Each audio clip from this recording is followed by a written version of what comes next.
Pemirsa Mozaik Islam, selamat tahun baru 1437 Hijriah. Tahun Hijriah dimulai saat Rasulullah dan sahabat rela berhijrah dari Mekah ke Madinah, meninggalkan segala sesuatunya untuk yang lebih baik. Kalender Hijriah ditetapkan berdasarkan kesepakatan para sahabat. Peristiwa hijrah dalam konteks saat ini bermakna pemisah antara yang benar dan yang batil, memaknai konsep hijrah yang lebih luas. Ternyata tidak hanya manusia mengenal hijrah, namun hewan juga melakukannya, yang biasa disebut dengan migrasi.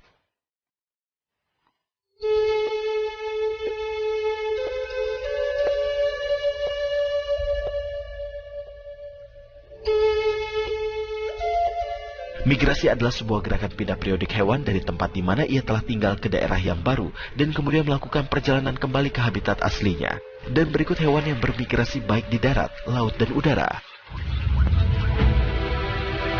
Pertama adalah ikan paus. Makhluk yang bisa berbobot hingga 130 ton ini mampu menempuh perjalanan secara terus-menerus tanpa henti. Hewan mamalia yang bisa mencapai 24 meter ini mampu berenang sejauh 10.000 km. Ada juga ikan salmon, lahir di perairan air tawar, lalu bermigrasi ke lautan, lalu kembali ke air tawar untuk bereproduksi. Terdapat suatu kepercayaan bahwa salmon selalu kembali ke tempat yang sama di mana ia dilahirkan untuk berkembang biak.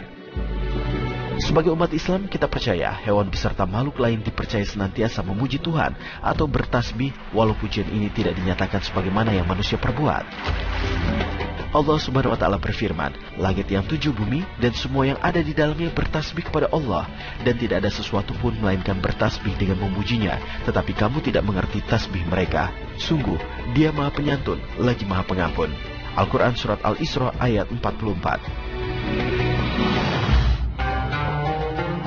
Selanjutnya adalah hewan yang bermigrasi di udara. Ada burung camar Arktik, adalah jenis burung camar yang melakukan migrasi jarak jauh. Burung camar Arktik sanggup bermigrasi dari kutub utara menuju kutub selatan. Burung camar Arktik tercatat sebagai burung yang paling jauh dalam bermigrasi, yaitu dengan jarak tempuh 18.000 km. Lalu jenis burung lainnya adalah angsa, bangau huping. Di negara 4 musim, pada musim gugur akan terlihat rombongan burung angsa terbang ke arah selatan untuk menghindari musim dingin. Dan Allah menyuruh kita untuk memperhatikan burung. Allah berfirman, dan apakah mereka tidak memperhatikan burung-burung yang mengembangkan dan mengatupkan sayapnya di atas mereka? Tidak ada yang menahannya di udara selain yang Maha Pemurah. Sesungguhnya Dia Maha melihat segala sesuatu. Surat Al-Mulk ayat 19. Burung-burung angsa tersebut terbang dengan formasi V. Pada teknik ini, burung yang besar dan kuat berada paling depan sebagai perisai melawan arus udara dan membuka jalan bagi burung lain yang lebih lemah. Dengan terbang dalam formasi V, seluruh kawanan dapat menempuh jarak terbang 71% lebih jauh daripada kalau setiap burung terbang sendirian.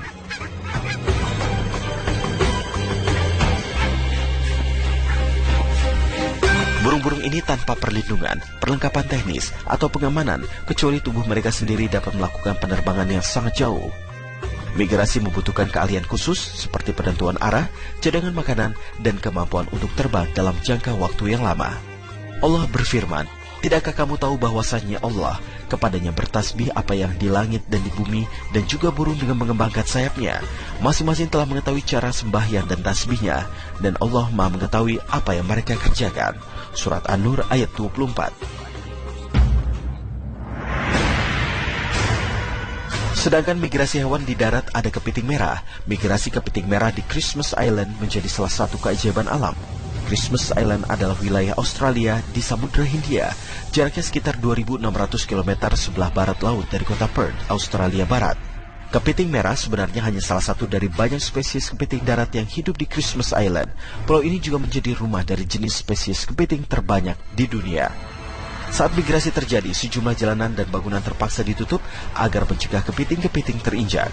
Selama migrasi ini, kepiting merah meninggalkan liang mereka dan melakukan perjalanan ke pantai untuk kawin dan bertelur. Puncak migrasi terlihat pada pagi dan sore hari ketika cuaca dingin dan lebih teduh.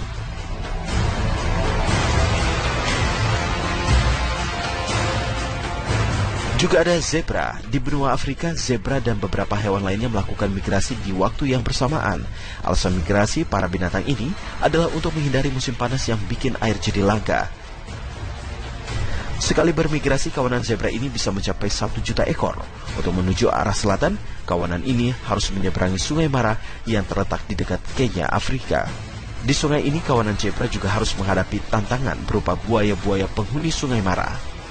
Diperkirakan setiap musim migrasi tiba, ada ribuan ekor zebra yang kehilangan nyawa, selain karena diserang buaya juga karena tenggelam saat sedang menyeberang sungai. Dan tak jarang karena menyelamatkan yang lebih kecil justru mereka menjadi korban. Ini gambaran kehidupan setiap perjuangan pasti ditemani sebuah tantangan. Hikmah untuk kita dari kebersamaan hewan dalam bermigrasi yang bisa kita terapkan dalam kehidupan sehari-hari. Rasulullah SAW bersabda, orang bagi orang mukmin lainnya adalah seperti bangunan di mana sebagiannya menguatkan sebagian yang lain. Muttafaq alaih. Alhamdulillah, Islam telah mengajarkan gambaran sholat berjamaah sebagai bekal bergotong royong. Jika dalam migrasi binatang mereka bisa menunjukkan kekuatan, apalagi seharusnya manusia, maka membangun bersama-sama. Tidaklah Allah menciptakan segala sesuatu dengan sia-sia, kecuali semua untuk diambil hikmah dan pelajarannya. Keajaiban yang maha tinggi di balik migrasi, yaitu ilahi Robbi. Namun makna hijrah bagi manusia tidak hanya fisik semata. Berpindah atau meninggalkan hal buruk ke arah lebih baik juga bisa dimaknai hijrah. Semoga Allah menetapkan istiqomah di tahun baru ini dan tak kalah oleh para hewan yang berhijrah untuk tempat yang lebih baik lagi. Maha benar Allah atas segala firman-Nya.